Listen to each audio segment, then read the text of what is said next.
Welcome back to season 1 of Snubs and Dubs, where we're talking the snubs and dubs of the 69th Academy Award for Best Picture.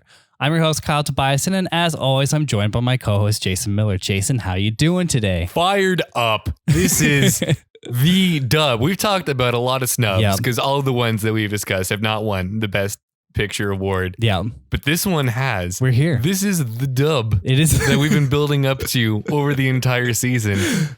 And that's exciting. It is exciting. How are you feeling, Kyle? How are you doing? I'm excited. It's kind of like snuck up in a way. Yeah. Like we were just like week after week, you know, for 25 weeks now, just going through the motions with each movie. Yeah. And then like finally we're like, oh shit. This is it. It's it. It's time. This is the Oscar winner. There's only one ever, and it's this movie. Only one ever. The podcast ends after this, by the way. We might have been saying season 2's coming, you know, next, but no. No, we This lied. was the only one. Yeah. There are no other Oscars. There couldn't have possibly been a season 2. Don't be silly. Did you watch anything else this week, or did you just watch the titular Academy Award dub? It's been 1 week since you looked at me. Cocked your head to the side and said, angry.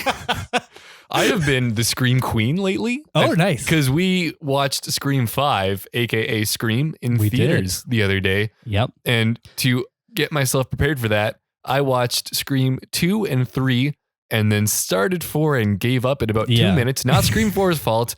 I just kind of got bored of Scream movies because it was like back to back to back. That's fair. Scream 5, I'm going to give my definitive power ranking of Scream movies. Mm-hmm. 1, yeah, obviously. Yeah. 2, yeah. 5. Okay. 3, and then I didn't watch 4. So that one's kind of off to the side. I'm not going to blame 4's fault. That's fair. Yeah. I think mine is very similar, except I actually am able to slot in 4, but it's like 1, 2, maybe 5, 4, 3. Mm-hmm. 5 and 4 are actually pretty on par in quality, in my opinion. Yeah. But yeah. There's definitely a shift between there's a shift between 1 and 2 and 3, and then another shift to 4, 5. Yeah. What did you think of 5 then? It was okay. Yeah. It wasn't my favorite thing ever. It's really spends a lot of time doing the meta movie talk to the point where it's really annoying at some points because that's all they're doing for dialogue is being like, here's the rules of Scream. We've said them before. They're all very obvious because they're also said every single movie. Yeah. But we're going to find less fun ways to say them other than just straight monologuing for a while. Yeah. So that was not my favorite part of the movie. There were some delightful parts. I found, because this isn't a spoiler, there's always 2 killers. The second killer reveal is good. Yeah. It was someone who, it's not like 2, where it's just out of nowhere. Yeah. It's actually like a character in the movie, which is good. That's kind of a basic that I'd require. And it worked out pretty well. Yeah. The acting's not fantastic. Nothing impressive. 2 sometimes bad. But it's not the worst thing ever. No. It is a movie. Yeah. At the end of the day, this is a series of scenes. There's characters within them. And at the end, there's a little twist. Yeah. That's a movie. Yeah. In terms of like the recent horror movies that we've watched, like this is way better than Halloween Kills. Like, leagues and bounds, but like still just kind of on par with the better sequels of Scream in that it's never as good as the first one. No. But it is always passable. It's always like decent enough. You know what they need?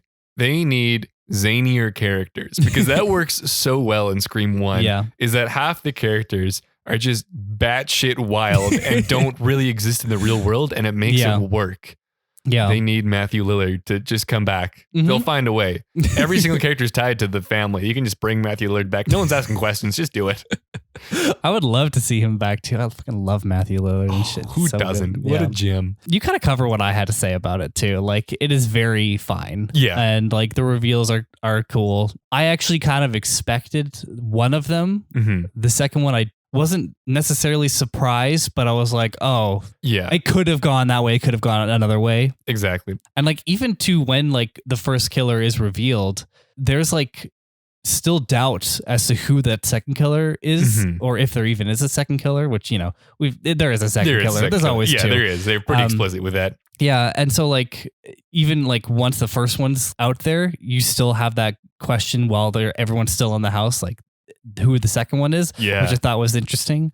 But yeah, there's not much more I want to say about it without like getting into spoilers, but we'll save that for now. Maybe if it comes to mind later on. Once we go to theaters to watch Scream 6, which will be also known as Scream 2. What else do you watch, Kyle, other than some screaming? Yeah. Well, I started the week with a movie called 13. It is like an early 2000s kind of indie budget teen movie. Interesting. Molly put it on. She was like, "This is a good movie and we're going to watch it." And I was like, okay. Verdict. Was it a good movie? It was pretty good. Okay, yeah. It has a very young Evan Rachel Wood from like Westworld. It's essentially about her and like she finds a new friend and wants to be popular and hang out with her, but her friend's like basically a bad influence and is like getting her into like sex and drugs and, you know, all this at stuff 13? that 13-year-old should not be Where are their parents? Yeah. Well, and like it's about her mom too, and like her mom's struggle to kind of, I don't know, manage her, but yeah, it was good. Yeah. Interesting. Yeah. Well, okay. Molly, cover your ears right now. Was it good? It was good. Okay. Good. Yeah, that's fine. Okay. That's okay. Molly, you can uncover your ears now. Yeah. I actually also did well to work through the 96 back catalog as well. And I watched The Nutty Professor, Emma, Romeo and Juliet, and Michael Collins. And I would say of the four of them, they were mostly all okay. Yeah, like nothing, no sleepers in there. Yeah, no. Romeo and Juliet was more on the side of like, I really don't like this movie. Oh. And I was looking into it because it has a very distinct style to it in that it is a modern setting, but they are doing the Shakespearean dialogue. Yeah. And then it has this sort of like speed up, slow-mo, sort of weird camera move sort of stuff. And I was like, this looks and feels very familiar to another movie that I couldn't finish called Moulin Rouge. Oh, I've heard of that. Early 2000s. Mm-hmm. And I was like, I wonder if it's the same guy. Sure enough, same director. Boom. It's Speedy Slow Cam himself. His like he did The Great Gatsby, the 2013 one, this Romeo and Juliet, and Moulin Rouge, and all three of those I just don't like, dude. I mean, for all we know, this is the version that Shakespeare wanted it to be. He had a dream for how he wanted the camera work to be shot. Yeah. He just couldn't realize it because they didn't have cameras yet. But he had the notes down of like, okay, just like really run it around in here. Yeah. And then slow pull over here. That's the quintessential Romeo and Juliet, the one that he would have written. And then like the person he's describing to is like, what is a camera? Oh, Billiam. What is that? Billiam.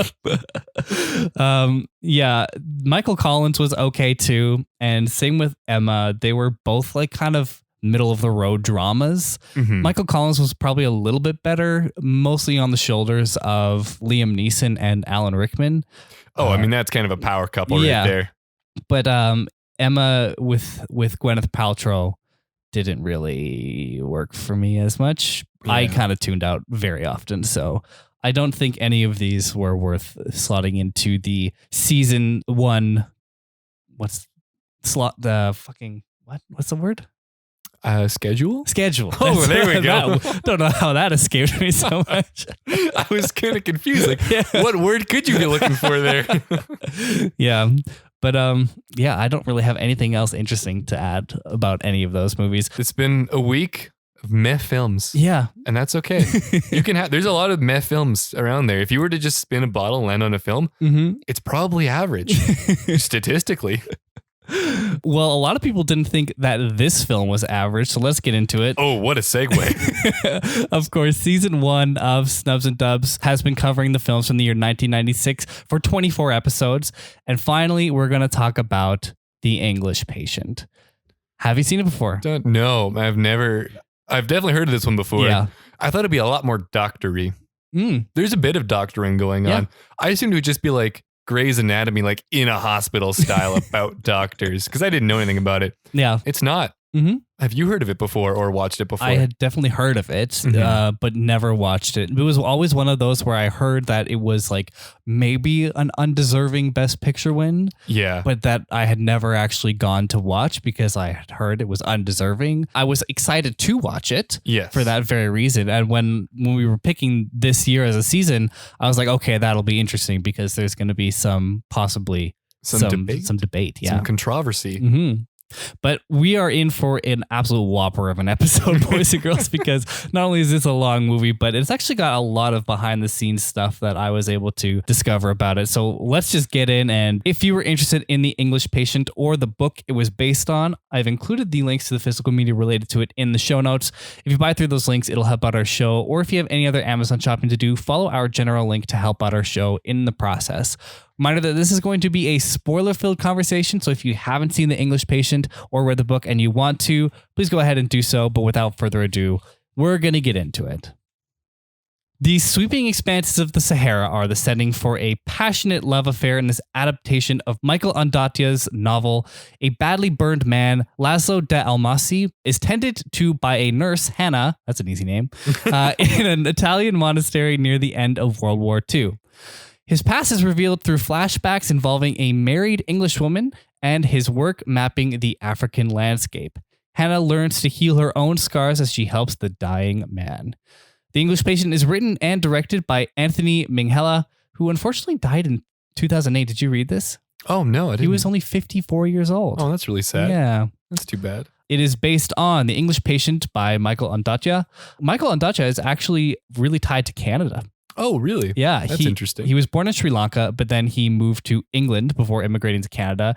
He's the recipient of multiple literary awards, such as the Governor General's Award. Oh, wow. Ondaatje is also an officer of the Order of Canada, recognizing him as one of Canada's most renowned living authors. Oh, damn. Way to go. Yeah. Yeah, huge stuff. Power player.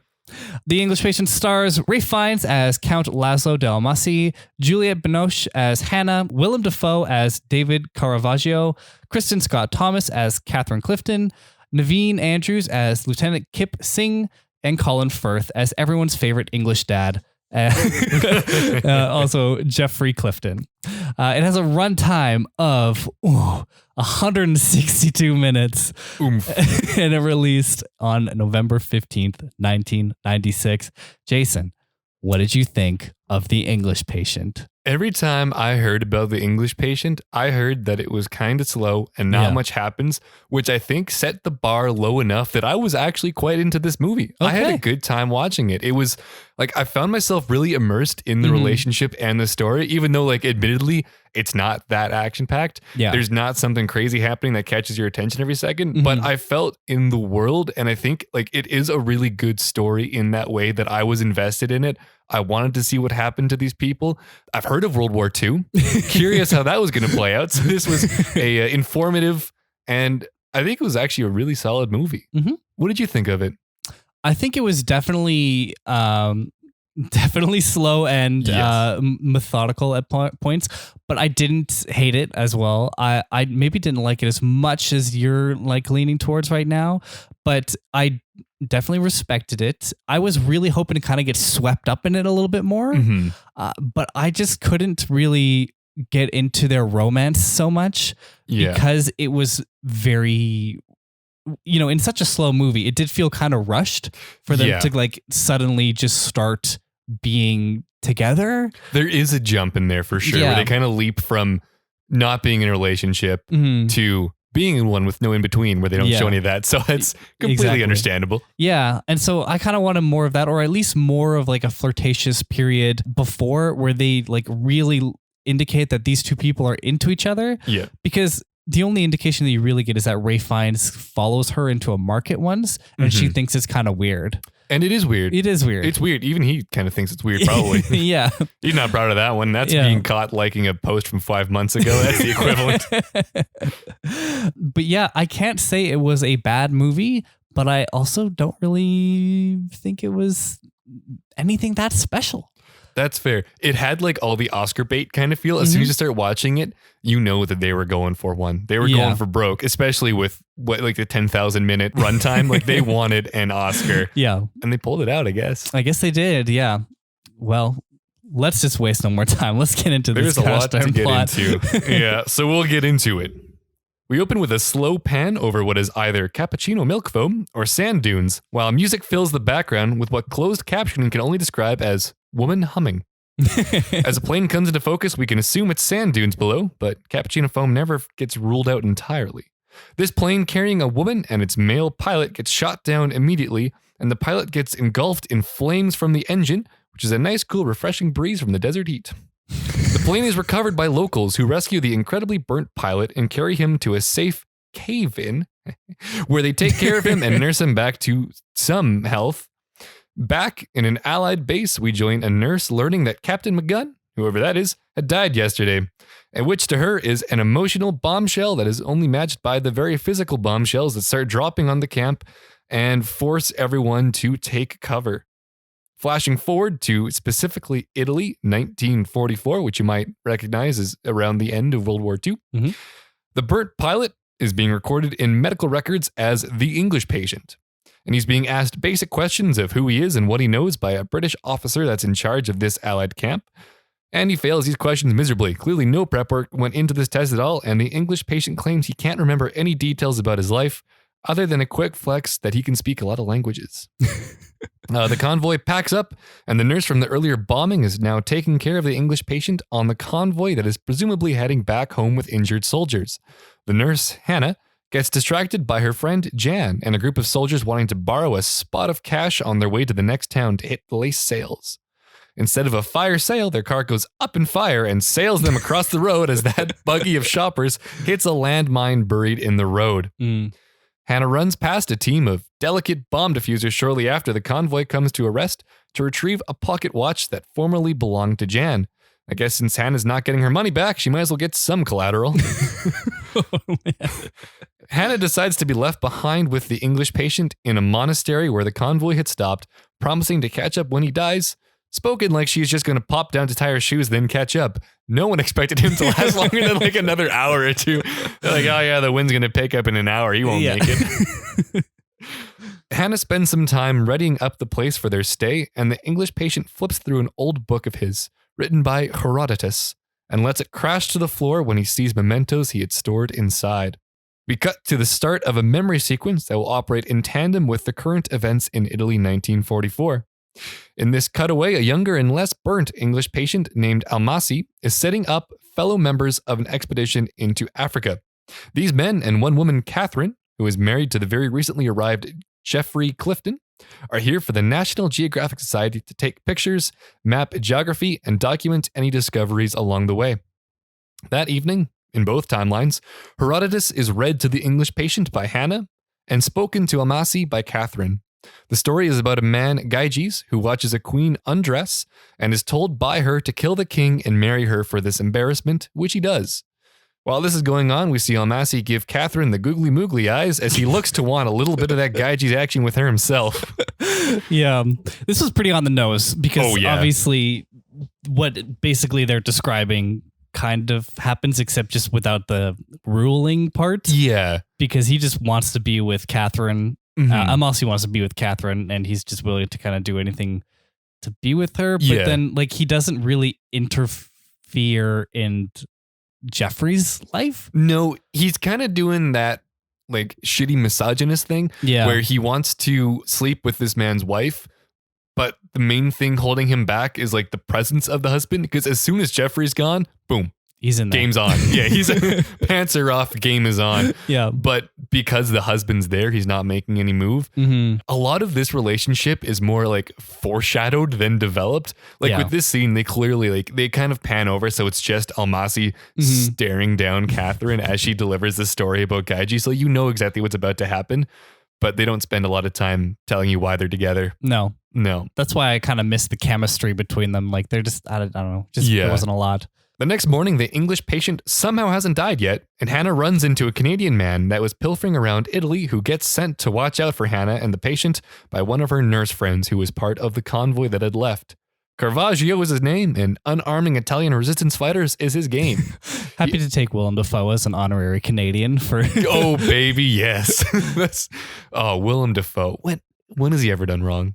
I don't know. Never. He's great in this. Yeah, he is. He's just great. He offers to stay with them to watch out for trouble and offers to sleep in the barn outside to keep his distance. He will never once actually do this and will spend the rest of the movie never more than 6 feet from either of them and gives them no room whatsoever. Caravaggio had served in Africa, an area the English patient is also well known of, but Caravaggio is not interested about swapping war stories.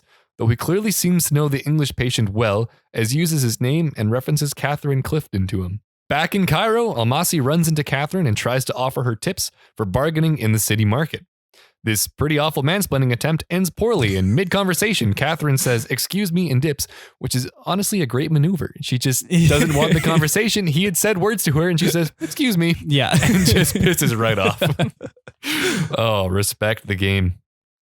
Later that night, while dancing, Catherine asks Almasy why he followed her back to the hotel after this encounter. And when Almasy says it was for her safety, Catherine says an escort would have been fine, but following is kind of predatory. Faced with this, Almasy says absolutely nothing and keeps dancing. He has no answer. Catherine's husband, Jeffrey, then has to depart for a week to take some pictures for the army, a favor offered in return for their funding of the expedition by the British Army. In Italy, Hana finds a sideways piano and starts playing some tunes while Caravaggio shoots up on the English patient's morphine. Hana's playing is so dynamite that it attracts the attention of a Sikh soldier who frantically asks her to stop playing since Germans loved putting bombs on pianos. This, being the same soldier who was defusing landmines when Hana ran to grab John's watch, leads to the second time that Kip saves Hana's life. Kip and his sergeant set up camp in the courtyard and use it as a base for their mission to disarm bombs left in the area.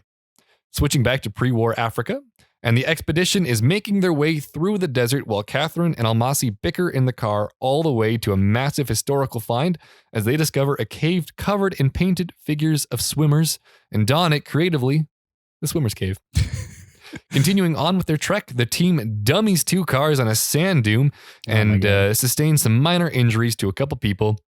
Unfortunately, with the damage to the 2 cars, Maddox and the other wounded must drive their other vehicle back to the city for a replacement radiator and car jack. Their luck gets even better that night when a sandstorm traps Catherine and Almasy in one of the vehicles and buries the other entirely. This is where they had a moment to actually build up the relationship because they are in a life and death situation in a tight, compact room. Clearly, there's a little bit of history and a little bit of chemistry between them at this point. They could have established a lot more here, but they don't. No, but they also just go for it, right? Because they have sex in this car, right? No, not yet. Really? No. I swore that. Okay, maybe I misinterpreted that. They fell asleep in the car. They fell asleep. Okay. Yeah. I thought that they maybe had done something, but like that might have been a because they didn't shy away from showing them like, you know, being together intimately. So maybe I misinterpreted that, but yeah, definitely. I thought for sure that this was going to be a point where they mingled a little bit harder. Exactly. And I guess they did, but then just not off camera. Far. Yeah. For some reason in this 10-hour movie, this is what doesn't make the cut. It's weird. This is like kind of a clear, maybe they're in some cut, they actually spend more time here, but it's like life and death. They barely scramble into the car. Everyone just makes it to safety. They wake up, which is a strange way to have that relationship start. Yeah. No, well. In the morning, the two awake in a hurry after realizing that they fell asleep at a pivotal time and that Maddox had just driven right past them, ignoring their flare that came too late. Even worse, they realize that they need to dig out the men inside the submerged vehicle before they asphyxiate. Fortunately, their 2 shovels get to work and everyone survives. Hours later, they are found by Maddox and all looks well for the expedition team. Back in Cairo, Catherine and Almasy split ways awkwardly as Almasy appears to shoot down her invitation back up to her room. Not to worry though, she later finds Almasy and they bang with the ferocity and pounding force of 100 sandstorms. It is cloth ripping. Yeah. Head slapping, meat banging. See, I kind of wish that, like we've already kind of mentioned, but that point where they were under the sand had been more impactful. Yeah. Because like if they had some sort of relationship form there and they spent a little more time where they were trapped in there together and they actually ended up like, you know, having sex and then falling asleep. And as a result of that, their other car got stuck under the sand and those people asphyxiated and died because of that. Yeah. That would have been an interesting twist because now it's showing that their love is affecting everybody else. Yeah, because it will later kind of drag things down for the expedition team. And everyone in that car was not people with names in this movie, so they could have just died. Yeah, so exactly. That's a move you can make. Yeah. This would just be the start of their rendezvous, as a Christmas party featuring Catherine's husband Jeffrey playing Santa Claus ends in everyone else coming to town. Flash forward to Italy again, and we start to learn more about how Caravaggio knows the English patient / Almasy, as he worked in the embassy in Cairo for the British alongside Geoffrey Clifton. Speaking of Clifton, back in Africa, he's asking a young Caravaggio what the custom is for first anniversaries, as he wants to surprise Catherine on theirs after telling her he would be gone on a trip for a while. Of course, this results in Catherine going to visit Almasy while Geoffrey catches her slipping out and looks so damn heartbroken. Yeah. He's just a sad little kid in the car. This was another character that I wish I'd maybe done a little bit more with, because his choice at the end is very it's a definitive choice. Oh yeah.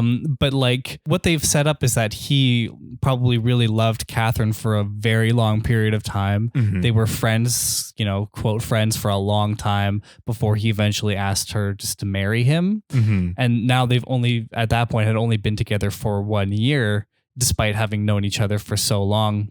So like it would have been more interesting if like he just like really loved her so much, and then maybe she just, this sounds awful, but like settled for him after a while, and then like now she's found someone who maybe actually makes her feel more alive. Yeah. That was kind of the feeling that I got from this, because he had mentioned that they'd been friends for a while. Yeah. And at one point when Almasy finds out that he's doing work for the British Army, he asks her what else has been a lie so far. Yeah. And she says some things that have been a lie. And then he asks her, is the marriage a lie?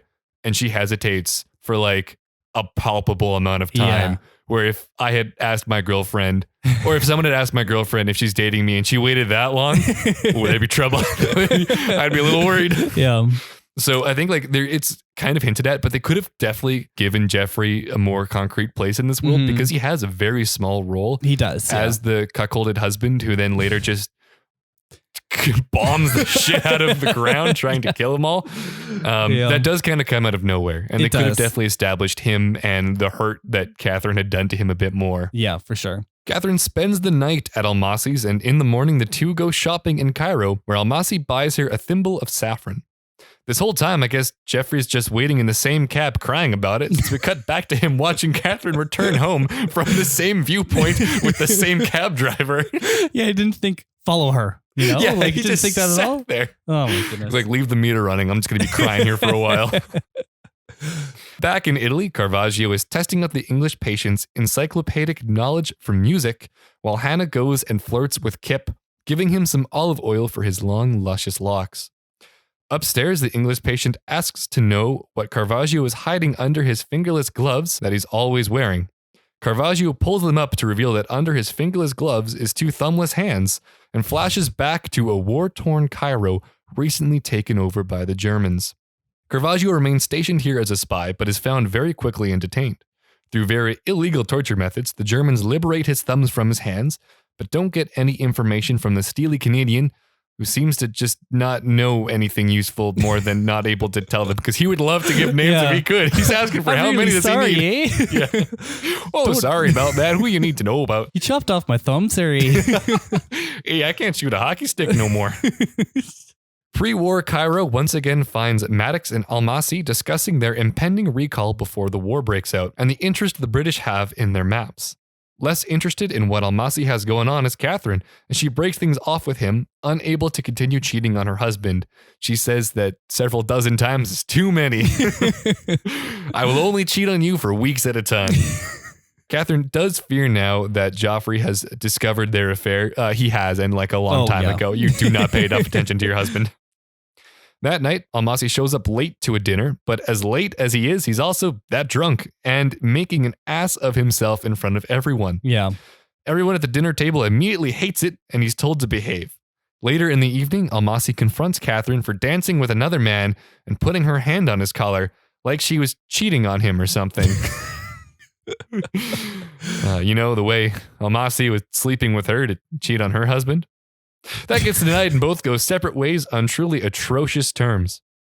Small update from Future Italy comes through as Kip has lovingly laid a trail of candles for Hana back to the barn. They spend a romantic day in the hay together for the next day as Kip flings Hana around a church mural on a rope and harness. They spend that night together but are sadly separated in the morning when a bomb is found in a local aqueduct. Kip and his sergeant harrowingly disarm the bomb while a procession of tanks rolls through in celebration that, hey, the war is over and they won. Nice. Did you notice something about this bomb? Its like initials was like KKIP. Bomb literally had his name on it. Oh. So I was for sure like, this guy's gonna fucking die. I didn't make that connection. I recognized it like, oh, that's his name. I didn't make like that his name was on it. That's funny. Yeah. That's clever. That's good. And like I just kind of cut through, but that is a tense moment where he's just kind of guessing at what to cut, and he keeps dropping stuff in the water, just yard sailing all of his equipment down into some muddy water. Yep, and the tanks roll down. The dumbass American tanks just fucking don't stop for anything. Ugh. Oh god, the party can't stop. While the town celebrates in the center of the city, Hana, Kip, Caravaggio, and the English patient celebrate back at the monastery, until Kip is interrupted by an explosion in the center of the city as a booby-trapped statue blows up when his sergeant tries to plant a flag on its head. This, and finding out that the sergeant had a fiancée in town, deeply disturbs Kip, who ignores Hana the next day and just kind of mellows in the barn. Over in the other room, Caravaggio lays out his grudge for the English patient. He knows that his thumbs were lost because Almasy's maps were handed over to the Germans, allowing them clean access to overthrow the city.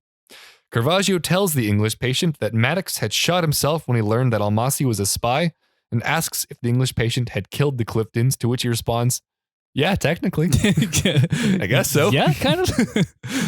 We flash back to Africa for the last time. The expedition is forced to split up ahead of the war, and Maddox parts from Almasy while inviting him back to his place later once this all blows over. A plane is stashed in the desert for Almasy to use at any time, but is not needed yet, as Almasy would be catching a ride back with the Cliftons.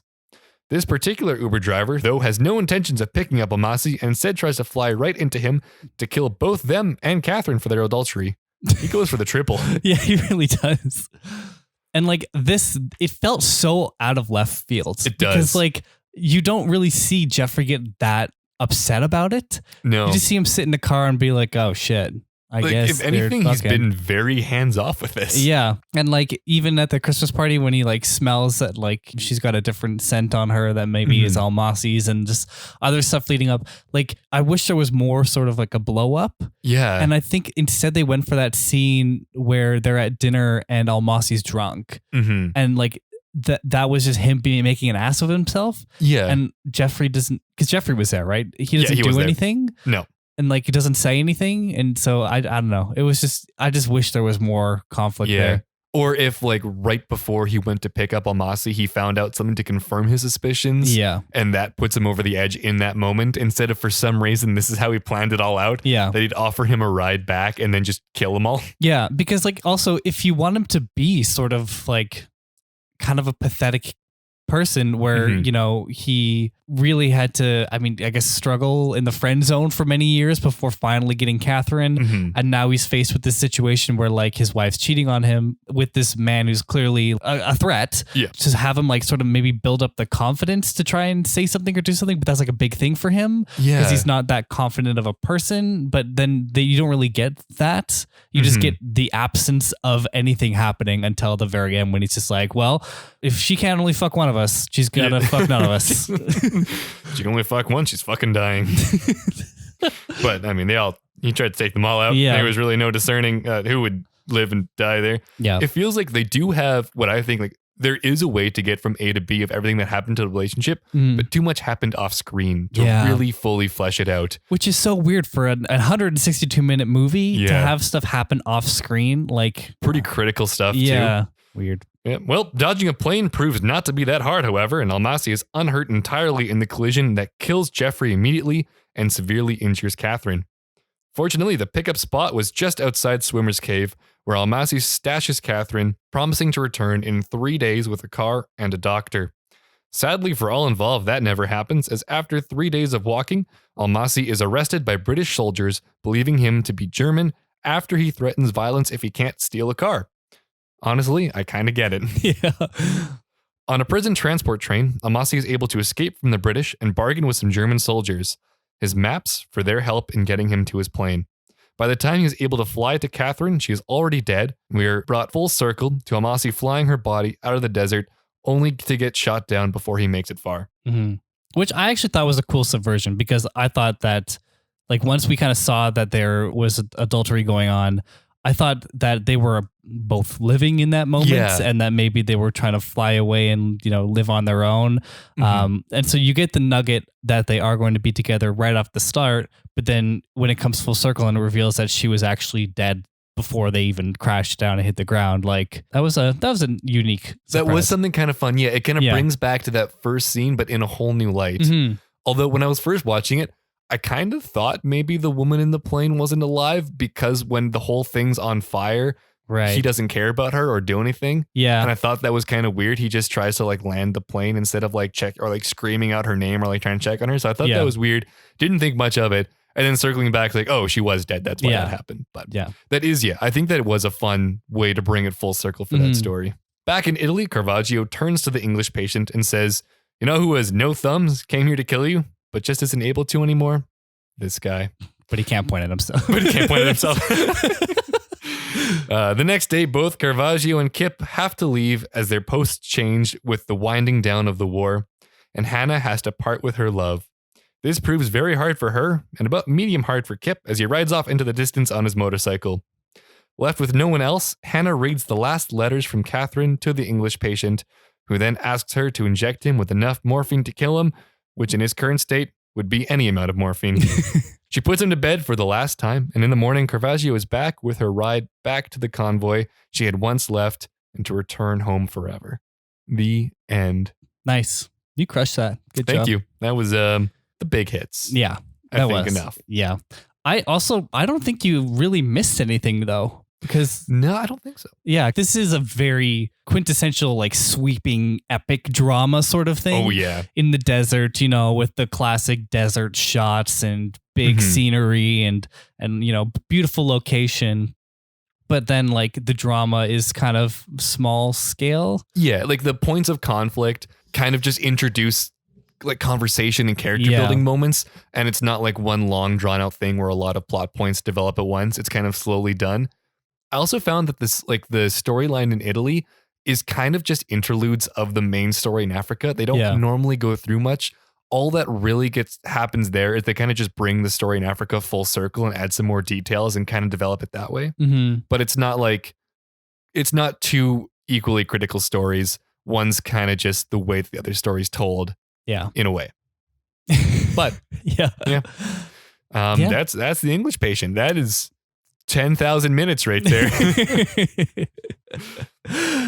Yeah, I don't know. I don't really know what else I have to say about it, to be honest. Like, I went away with it thinking like, yeah, that's all right. Like, definitely a better than average sort of drama.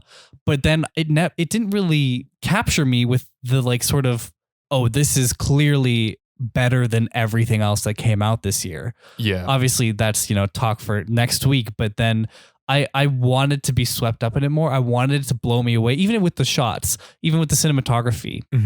Because like it does have some beautiful cinematography. Oh yeah. But then like you're in the desert, you're in this like in Africa. The locations are beautiful in themselves. And I thought that the choices that they made for some of the shots were like pretty straightforward for that sort of location. Like a man walking across the top of a dune at the sunset. Like you're gonna get that. Yeah. Like that's classic shit.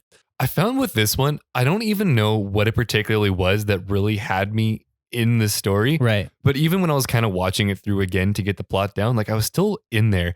And I think this is the exact style of book I really like. So I kind of want to go read the source material now because it's kind of like slower. It has like historical parallels while building a relationship through that. Like I really like learning about history through the lens of relationships. Yeah, or like a small scale story. Exactly. Yeah. Where like a lot of the world that's going on is only talked about through inference. And a lot of like what's happening in the war is just background to these stories being told, but still integral to everything that's happening and going on. Yeah. And I think it's cool seeing, like, it is an interesting perspective of how pre-war times shape people's life, where they're talking about like, oh, everyone knows there's a war brewing, so we're just waiting to get called back, when they're talking about the inevitable deaths of millions of people. Yeah. And it's also a war movie that doesn't really show the war very much, or even at all, really. Like, no, there's only a couple times. Just the kind of the bombing and the transport's kind of it. That's because like the rest of it is them like exploring or them in the hospital once the war is basically over. Yeah. Which is interesting. It's like it's perspective that, you know, we don't really need to see the war scenes per se, because like there's been so many movies even before this movie and, you know, definitely after this movie that have shown you the big epic war scenes with valiant combat and the fucking, you know, D-Day stuff, just everything. Yeah. You've seen that. And so it's interesting to have this like smaller scale story set in that time period. But yeah. And it's really nice to see it not glorified. When they do show violence happening, it's rough. Yeah. Like the bombing of the field hospital, it's not cool. No. It sucks. Yeah. Bombing in general, bad. No one's for it. Yeah. When at the beginning, when his plane gets shot up, just that fire blast that he's getting into the face, like, you know why he looks like that now. Oh yeah, because holy fuck. And then it cuts to just his like burnt flesh while he's laying. It's like, that's icky. I don't like that. That she probably should have been dead before that. And also, how did Catherine live but Clifton died? Because she was in front of Jeffrey. Wasn't she behind the plane? I swore she was. Maybe she was. Maybe. Oh no, because they're in front. I swear the passenger's in front. Yeah. No, I think you are right. The passenger was in front on Almasy's plane. Yeah. I don't know. And that was the same kind of plane that Clifton had. Built different. Yeah, that's just Clifton is just that much of a little bitch. Like, oh, a plane crash is gonna kill you? Yeah, idiot. Look at your wife. She's fine. Suck it up. Yeah, I thought that would have been way worse. Like way more traumatic. Just like horrifying to crash a plane directly into the sand onto a person. But yeah, I don't know. Like what they could have done there too is if both Catherine and Jeffrey couldn't walk and then they show them just leaving Jeffrey there, that would have been kind of cool. That would have been interesting. Yeah. There's like this kind of going back to that thing you do in a way, but there's enough here that's really good, but I just wish they had made some more moments more interesting with some of the characters, because there's a lot of groundwork that's done that has like the soil is or what's the word? What am I trying to say? Fertile. Fertilized? The soil is fertile for really juicy emotional beats, but then like it doesn't really hit that in my opinion. They just don't grow red enough beats in the story. Yeah. And it's an atmospheric movie too, because it's not very, it's slow. It is slow. You can't deny that. But if you're like really into the story they're telling, then it doesn't feel slow. I didn't hate this at the length it was. No movie ever needs to be this length. But if you're going to, this is a way to do it for sure. Yeah, I do think it needed the length, but I think it could have used its length in better places. It definitely could have. Yeah. Because there was no like really long periods of time where nothing was happening, where you were just looking at stuff. Like there was always something interesting going on in terms of like conversation. It wasn't like, did you watch Zack Snyder's Justice League? No. Okay. Well, I didn't care to. This is a weird movie to bring up during this movie, but like that movie is 4 hours long and it definitely could have been 2.5 hours because of just all the slow motion and like just sprawling shots that are just so unnecessary. But like that's not the case here. It doesn't feel unnecessary. It just feels like maybe not the right pieces sometimes, but that isn't to say that this is a bad movie. No. I've definitely been kind of focusing on the fact that like it could have been better, but there's a lot to like here. What did you think of the acting? I thought it was really good. I should probably have the actor's name right here. Ralph Fiennes. I think he is kind of what also pulled me into the world. I really liked his character, and he keeps it like he doesn't give away everything this character's thinking at all times. You kind of are left wondering what he's going to do and what's going on inside of his head, for sure. Which I think also made me more interested in their relationship and the story they're being told, as I didn't always feel confident in where it was going or what anyone was particularly thinking. But you know what's happening right now. You just don't know where they're going to go with it afterwards. And I thought that was cool. Yeah.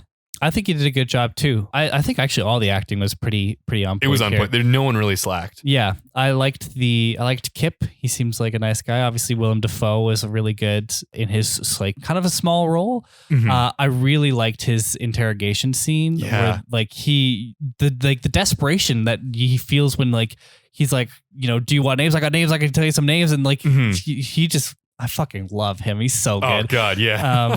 And like, it's weird that Ralph Fiennes doesn't really get that sort of scene. Like, he has a moment when Caravaggio asks him if he killed the Cliftons that he like struggles to really get the words out. Yeah. And like, that was good acting. Obviously he's under just like an absolute fuckload of prosthetics and makeup, but like you could hear the breath of him just like trying to get these words out that he just like couldn't because he was so like guilty or so upset over the fact that, you know, Catherine died alone in a dark cave and he couldn't save her. But yeah. You know what I will say?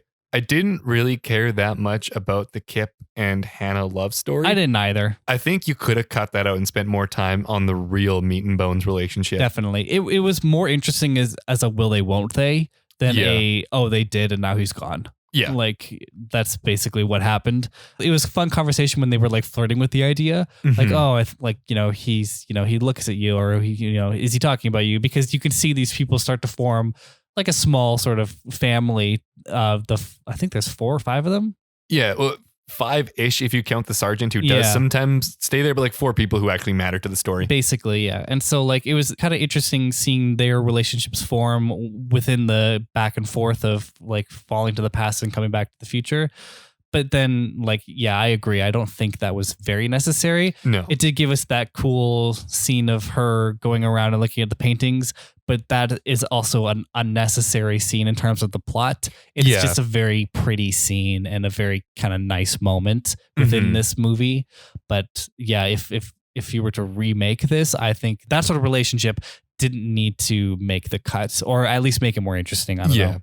I think it either needs to go so deep into it that you're kind of watching 2 equally powerful relationship stories unfold simultaneously, or you cut it and focus on the cooler one. Yeah, because like you could easily have had it will they, won't they, up until the point where they didn't, and now he's posted somewhere else. Yeah. And so now it's like, oh, well, shit, maybe in another life, or maybe I'll see you around sometime. But yeah, that sucks. Hana.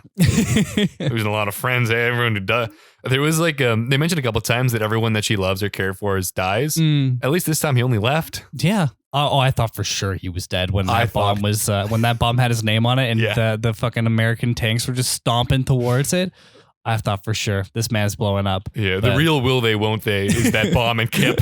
Will it kill him or not? Do you want to get into the reviews and such? Yeah, let's hit it. Cool. What do you think the critical reception and audience reception was like for this movie? Critics are going to eat this up like peanut butter. I think audience maybe a little bit lower. No, you know what? I always think that. It's always the opposite. Audience is going to go even higher. I'm going to say critics 93, fans 95. It's funny. You have this like flip the 2 and then drop both by 10. Oh God, 39 and 59? No. Oh, sorry. I meant like flip your audience and critics. Yeah, I was just being a jerk. Okay.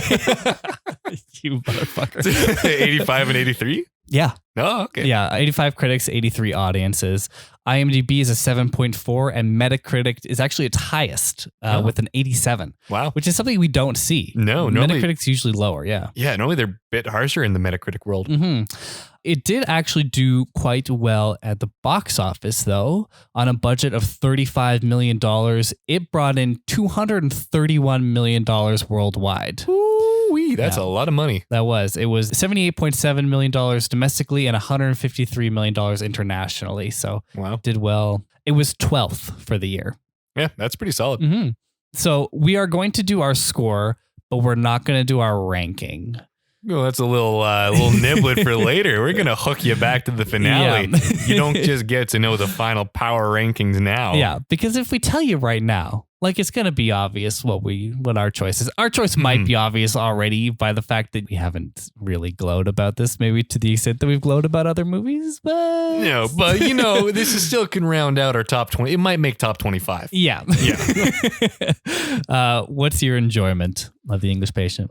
I had a good time. I don't think I ever had like a get blown away amazing time, but I was vested in it. So I'm going to slide it down a 4. Damn. Yeah. Cool. I was wrapped. Good. How about you? I think I'm going to go 3.5.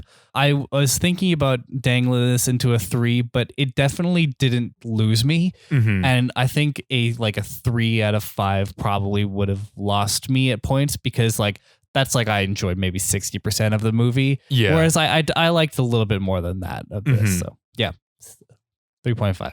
Craft. I think this one, it was like good, not great.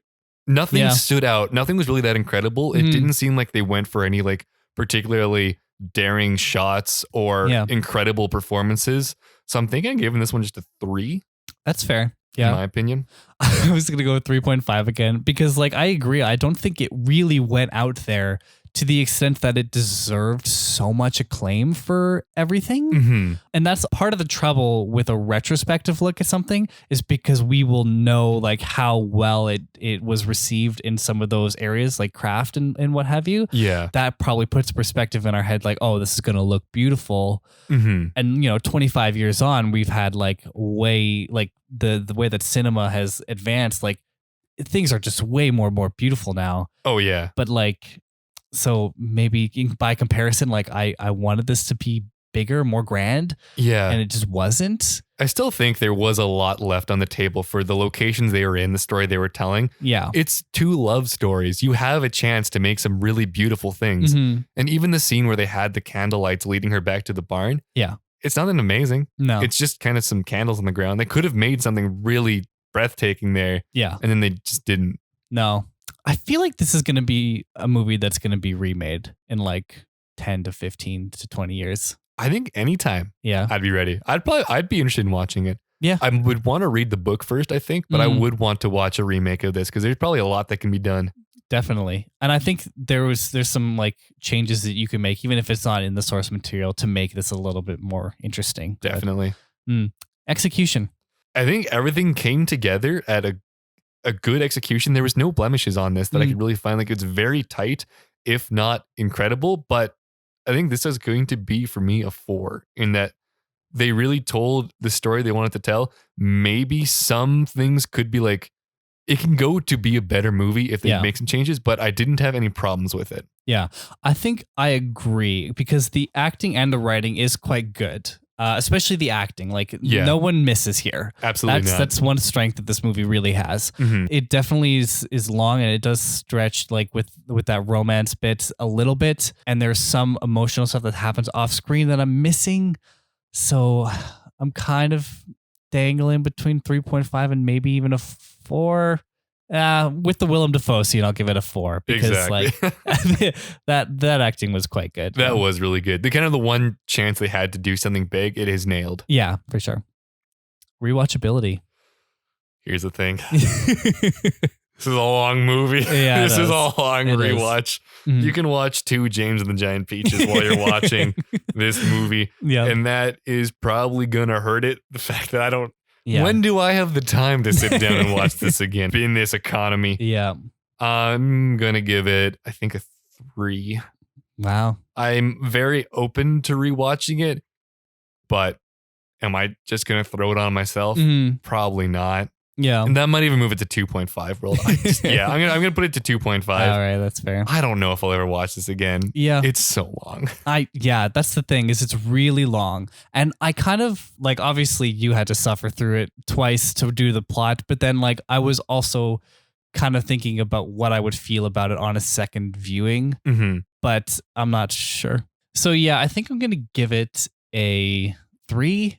3? Because I could imagine myself watching this, but it's definitely not one I'm going to really seek out to watch this right away. Yeah. If this gets like a 4K scan and a 4K disc, like I would probably buy it and watch it again because like I do think it needs a new scan. I don't know what stream you watched. You watched it on Stars, right? I watched it on Stars and it didn't seem very crisp. That was I watched it on Stars but through Crave and like it was kind of the same thing. I think it could use a little bit better of a scan. Can. Yeah, so if there was one, I'd watch it again. So that's probably pushing me to a 3, yeah. Oh, I think that's fair. You ready to hear how you have scored The English Patient? Round them up. All right.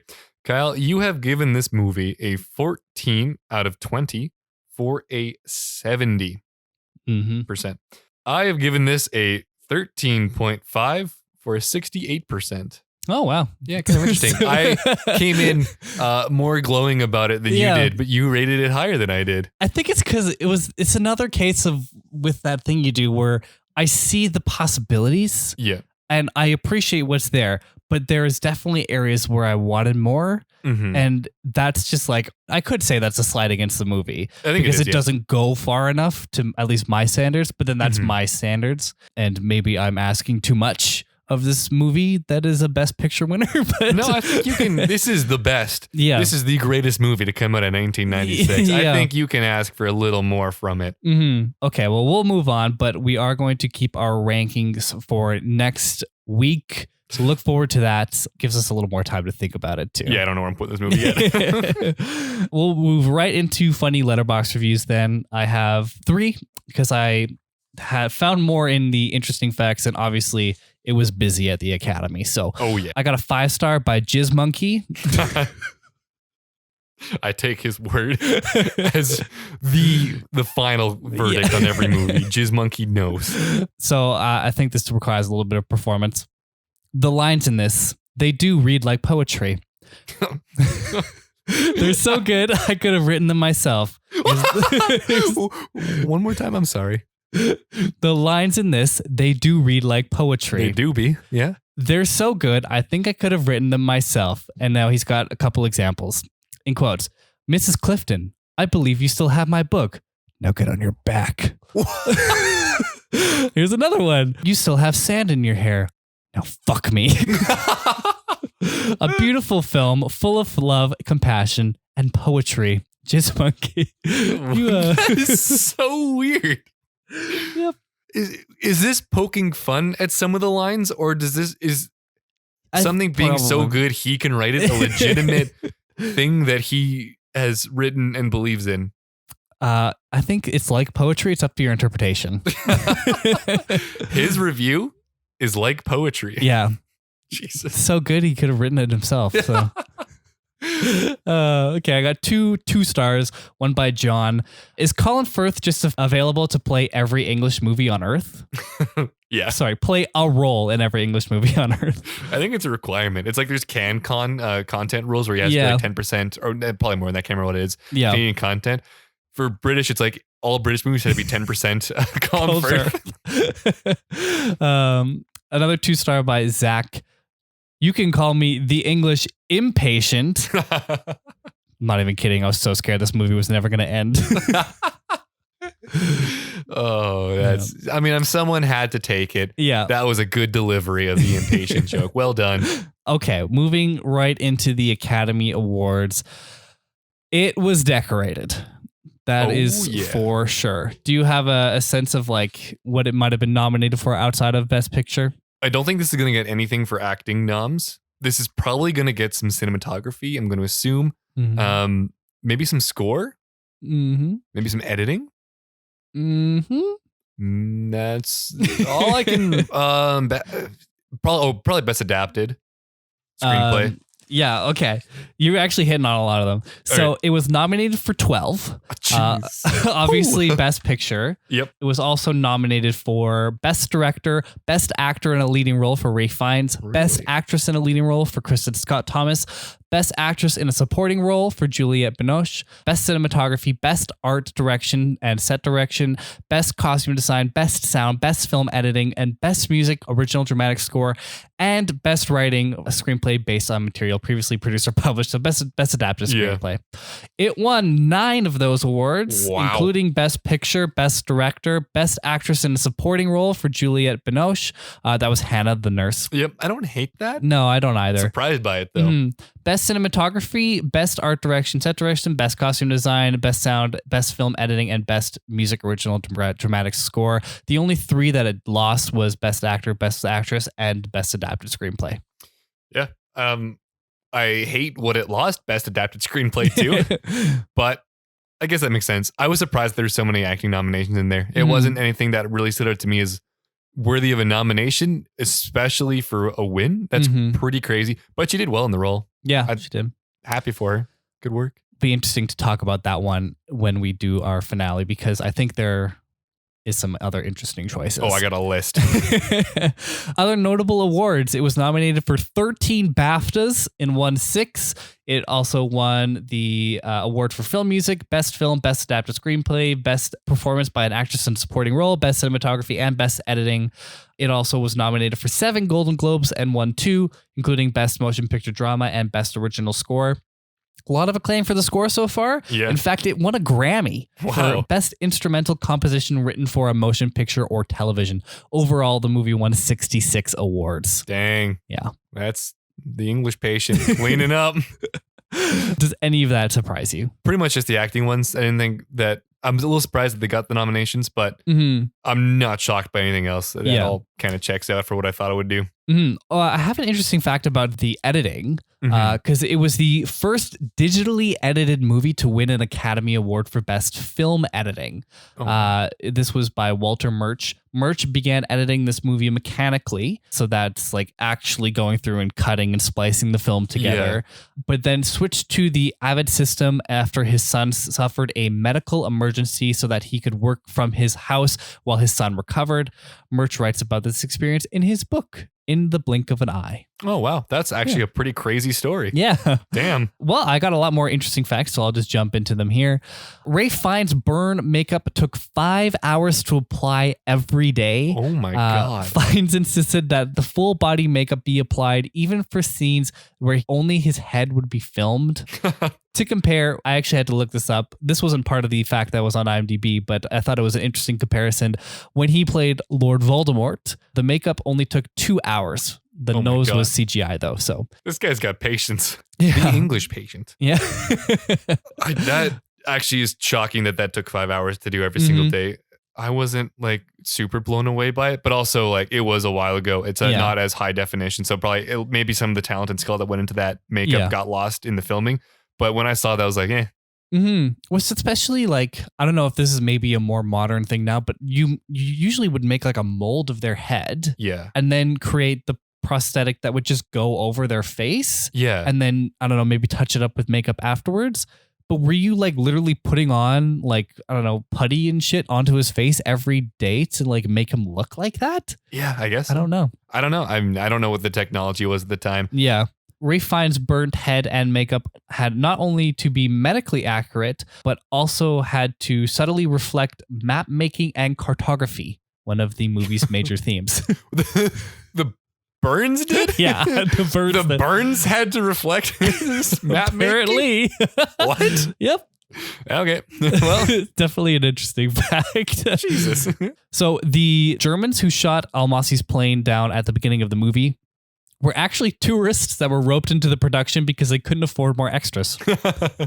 That's kind of funny. Yeah, that's kind of cool. Can you imagine just being like roped in during your vacation? Next thing you know, you're in the best picture of that year. Yeah, I would go around everywhere saying that I'm in a Oscar-winning movie. In 2005, Juliette Binoche had her Oscar touched up by the Academy of Motion Picture Arts and Sciences. Her 3-year-old son had been fond of playing with it, and it had subsequently become tarnished and was peeling. Apparently, one of the perks of being an Oscar winner is that you can have your Oscar repaired for free by the Academy. That's crazy. Yeah. The only group of people in the world who should not need that to be done for free are the people who've won them. I think they can all afford the repair cost. Yeah. Originally, 20th Century Fox was to finance this movie, which would have made it a lot easier because it would have been on Disney Plus now. Fucking Jesus. Damn it. But disputes arose between the studio and the producers over casting. In particular, 20th Century Fox preferred a more well-known actress to play Catherine Clifton instead of Dame Kristin Scott Thomas. Demi Moore was lobbying particularly hard for the role. After the producers refused to give in on a series of casting choices, Fox backed out of the movie, and the project was uncertain just as production was about to begin. However, within a few weeks, during which the cast and crew stayed on in Italy without knowing if the movie was going to be made, the movie was picked up by Miramax. Wow, that's crazy. Yeah. Could you imagine not actually knowing if your movie's going to be made and just like sitting around? I mean, there's worse places to be hanging around in limbo than the Italy countryside. Yeah, and it ended up being Best Picture, so fucking Fox was probably kicking themselves. Yeah, Fox, you idiots. No wonder you got bought out by the biggest media conglomerate in the fucking world. Have some vision. Unbelievable.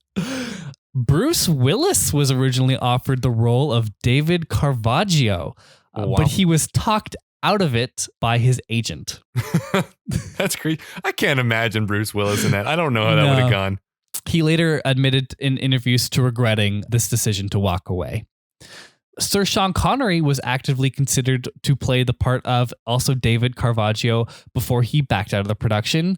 And lastly, Daniel Day-Lewis turned down the role of Count Laszlo de Almasy. Oh, wow. Yeah. He turned it down. Yeah. That seemed like a beefy role. Yeah. I don't know why you wouldn't want that. Guess it's not up to the Daniel Day-Lewis standard.